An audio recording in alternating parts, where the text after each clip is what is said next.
will you take this man, whose hands you...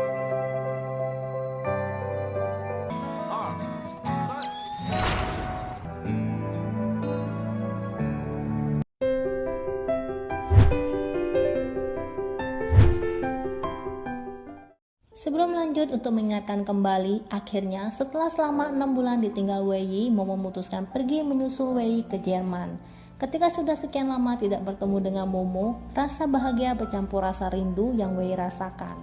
Momo pun bangun dari tidurnya yang pulas. Di ruang tamu, Ana masih bersikeras ingin tetap menjadi pacar Wei Yi. Biarpun Wei Yi terus menolak karena Wei Yi sangat mencintai Momo, Ana tidak peduli. Ana malah ingin bertemu dengan Momo. Momo datang dan langsung memberitahu Ana bahwa akulah pacar Wei Yi. Bertemu dengan Momo tidak membuat Ana begitu saja menyerah. Ana menarik tangan Wei Yi memberitahu Momo Ana tidak peduli itu karena Ana mencintai Wei Yi. Tentu saja Wei Yi segera melepaskan pelukan tangan Ana, lalu memberitahu Ana Momo bukanlah pacar Wei Yi, melainkan adalah istri Wei Yi. Masih juga tidak menyerah, sembari memeluk Wei Yi, Momo mengatakan, itu benar, bahkan sekarang aku sedang hamil anaknya Wei Yi. It's true and I am pregnant. Setelah mendengar kata hamil, akhirnya Ana menyerah juga. Momo pun meminta penjelasan kepada Wei Yi mengenai hubungan Wei Yi dengan Ana. Namun melihat sikap Wei Yi tadi, ditambah dengan penjelasan Wei Yi, Momo percaya Wei Yi akan setia padanya. Sekarang giliran Wei Yi meminta Momo menjelaskan mengenai ucapan Momo yang mengatakan hamil dalam bahasa Inggris. Momo pura-pura bahwa Momo salah dalam berucap karena Momo tidak mengerti bahasa Inggris. Yang Momo ngerti hanyalah kata yes yaitu iya dan no yaitu tidak. Kalau begitu Wei Yi akan mengajari Momo. Pergilah Wei Yi mengajak Momo di suatu tempat di mana Momo hanya perlu mengucapkan yes or no. Tibalah Momo dan Wei Yi di tempat yang Wei Yi maksud, yaitu sebuah gereja di Jerman. Ternyata Wei Yi mengajak Momo untuk melangsungkan upacara pernikahan secara agama di sana. Kagen merasa tak percaya, sempat ragu karena semuanya terjadi secara tiba-tiba. Akhirnya Momo bersedia untuk menjadi istri Wei Yi. Kini mereka sudah sah menjadi suami istri menurut agama.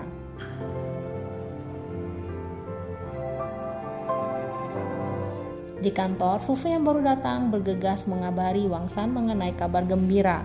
Perusahaan Fufu yang selama ini terus mengalami kesulitan keuangan akhirnya teratasi juga. Di kamar, Momo kesal dan mengeluh kepada Wei Yi yang mengajak Momo menikah secara tiba-tiba tanpa adanya gaun pengantin dan cincin pernikahan.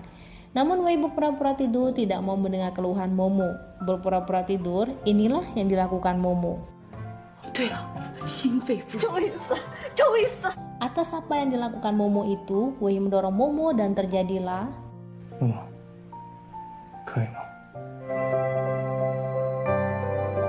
Atasan Sasa kini mendapat ganjaran atas perbuatannya. Li Zhichu memposting surat pengunduran diri Momo di sosial medianya. Alhasil, semua warganet membuli atasan Sasa karena telah mencuri karya Momo dengan menggantikan namanya. Sudah berhari-hari di Jerman, hari ini adalah hari kepulangan Momo. Sebelum Momo pergi, Wei memberitahu Momo bahwa Momo lupa membawa sesuatu. Wei pun kembali untuk membawa sesuatu yang Momo lupa bawa. Sesuatu hal yang Momo lupa bawa yaitu diri Wei sendiri. Setelah 6 bulan lamanya, akhirnya Wei kembali pulang ke rumah. Sah secara agama, itu berarti Wei juga sah tidur di kamar Momo. Sembari merapikan pakaian, Momo merasa ada sesuatu yang ganjal perihal pernikahannya. Momo teringat Momo belum memberitahu kedua orang tuanya bahwa Momo telah menikah. Selain itu, Momo dan Wei belum memiliki akte nikah. Itu artinya, secara hukum, Momo dan Wei belum resmi menjadi sepasang suami istri. Bukan Wei jika tidak merencanakan segala sesuatu dengan matang. Sebelum balik ketika di pesawat tadi, Wei sudah mendaftar registrasi pernikahan secara online. Dan urusan orang tua, Wei pun juga belum memberitahu kedua orang tuanya. Nanti setelah selesai membuat akte nikah, Wei dan Momo barulah memberitahu orang tua masing-masing mengenai pernikahan mereka.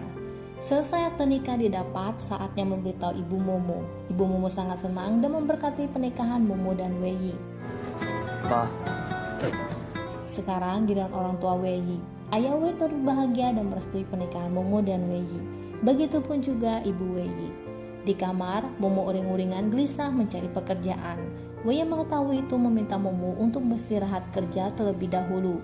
Sementara ini, Wei akan menanggung biaya Momo dari pemberian uang nenek setelah nenek tahu Wei menikah. Nenek Wei mengirim uang dari pemberian Wei sewaktu Wei memberikan nenek uang beasiswa Wei. Dari pemberian Wei, ternyata nenek Wei menyimpan uang beasiswa yang Wei kasih selama ini. Mengira uang pemberian nenek Wei tidaklah banyak, setelah mengetahui total uangnya, hasrat seorang istri ketika mendengar uang banyak.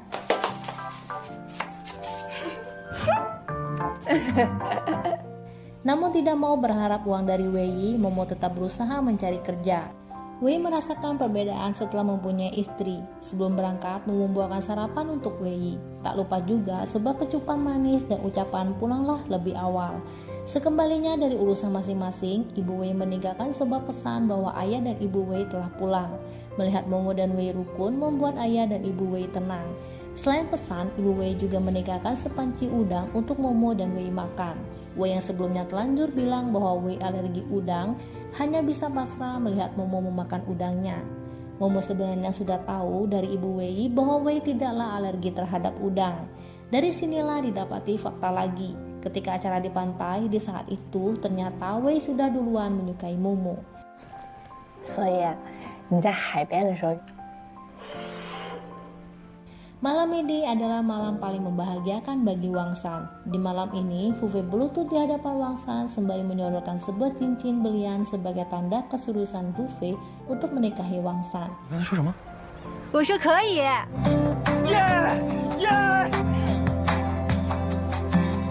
Seiring berjalannya waktu, perjalanan dan pertemuan mengantarkan Momo dan Wei menuju sebuah kebahagiaan. 自从梦以后，智商好像都有所。 Di ujung cerita, buah hati hasil dari pernikahan mereka pun telah lahir, yaitu bernama Weimo. 给我大杯果汁。